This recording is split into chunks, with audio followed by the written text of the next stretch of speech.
Hello and welcome to Let's Talk Sports preview of the SheBelieves Cup final game. Well, do you want to call it final game for England? You know. Well, do you believe?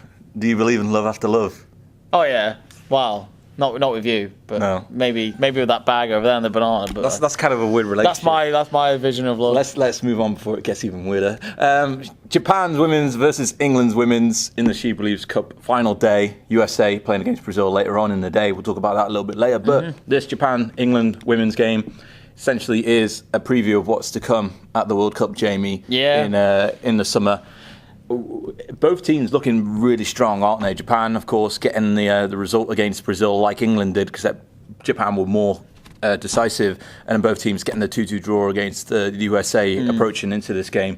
What are we expecting it from this game, really? What are we looking for, really? What would Phil Neville be looking for, really, from this game? Because, you know, it's still a couple of weeks away, the World Cup, still a couple of months away, so a lot can change in that time.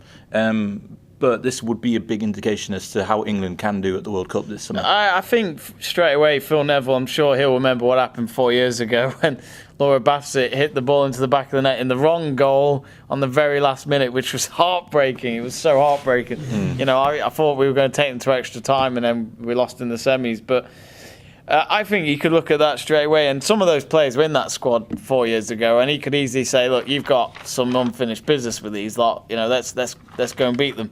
And I think with this game as well, Japan have surprised me a little bit, because I was saying before this tournament had started, Japan last year were not great against the top 10 teams.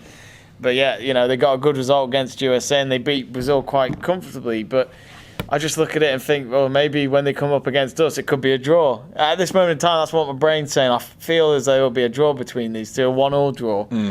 But you never know. You know, our England team is surprising us still to this day of what they can perform outside the UK when it comes to these international trips. And you know, our England team the other day on Saturday, the Steph Futin goal was brilliant, but that Nikita Paris goal was masterclass, and it was just exciting to watch. Well set up by Frank Kirby as well. Oh, it was fantastic. I thought it was Lucy Bronze, wasn't it? Kirby. Was it Kirby? Yeah. Oh. She grown hair since? Yeah.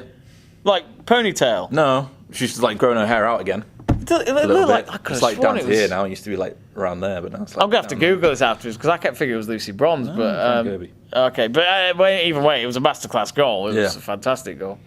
I'm googling that now. All right. We're talking about their midfield problems, as we were saying. You know, Lucy Bronze playing in the midfield against the USA. And instead of right back, where she gets that world player position. I got no freaking Wi-Fi. Yeah, I was wondering until you got to that point there. Is it a bit of concern that England have a few midfield problems? You know, with Frank Kirby really being the only one that's the true midfielder playing in that position. Yes, now, but like there's still a couple of months or so till the World Cup. Well, 3 months, but I think. You know, Jill Scott isn't really out. They've just rested her because of the fact that she isn't in full recovery yet, but she is expected to. And I think at the end of the day, there's plenty of players for Phil Neville to choose from come the World Cup, I'm sure. The only concern is now this is going to be the first World Cup where our leagues finished before the World Cup, because it used to be a summer thing. Now, obviously, they changed that because that's what the FA demanded. They wanted us to have the same kind of leagues as all the European nations have. So I think it could be a very different scenario in 3 months' time, but we'll see. Look, I think even if we don't have that depth at the moment, look, we're still getting the results, aren't we? So just imagine what would happen if we had a fully strength squad. So we'll find out. Frank Kirby, Nikita Paris, Steph Houghton, Beth Mead, and Lucy Bronze all playing well in this tournament, Jamie. Yeah. Isn't it funny how they're all experienced? You know, it's nothing beats experience in that team, and that's what's so good about this squad come the World Cup. Yeah, and definitely looking like a really strong side. If England were to win this game, would you think they could potentially go on and win the World Cup in the summer? Well, I mean, if they win this, they've won the Cup, haven't they? So that's pretty much our first silverware since England women was invented, basically, because we've never won the Euros, we've never won the World Cup. So I mean, it's not a big tournament. It's only 4 teams, but you know, hey, it's still a cup, isn't it? But I think this is the one SheBelieves Cup where it has been important because it's the first time it's ever been staged in a World Cup year. So would this be a bigger achievement than than their placement in the 2015 World Cup, do you think? No, it's nowhere near. It's nowhere near, because I think what we had to do to get out of the group stages anyway, I thought we were going to be knocked out of the group stages, and then we beat Norway out of nowhere, which was a big surprise. And then obviously we beat Canada from those two early goals. Taylor being one of the goal scorers, that was a great goal. But I think that's when I was a bit stunned by our team when we beat Canada, because I thought we could go very far now. And then that defeat to Japan, and we beat Germany as well by getting a bronze. Yeah.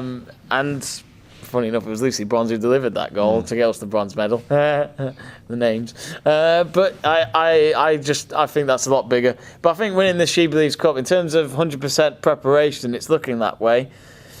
But again, football changes in 3 months, and we don't know all the nations yet. Scotland game for me in the group stage of that World Cup is going to be really interesting. We should win, but Scotland have been improving a lot over the last 4 years, and they could be a very interesting side, and they'll be up for the challenge because everyone loves an England-Scotland game. What do you think the scorelines between Japan and England's going to be? I want us to win, but my brain says they're going to draw.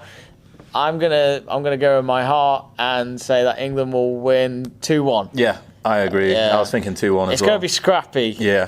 I wouldn't be surprised if we went a goal down as well. It's just the way we play. Been the comeback queens of this tournament, haven't they? We have, yes. Yeah. So, and, definitely. Phil Neville learnt that, back in '99 in the Bayern Munich match. He's clearly shown it on. He's been on the phone to Ollie Solskjaer, how do I get my last-minute goal in a big cup final? And that's what will happen on Tuesday. Okay. Or Wednesday. Yeah. It's Tuesday. Before we finish off, let's quickly talk about USA versus Brazil.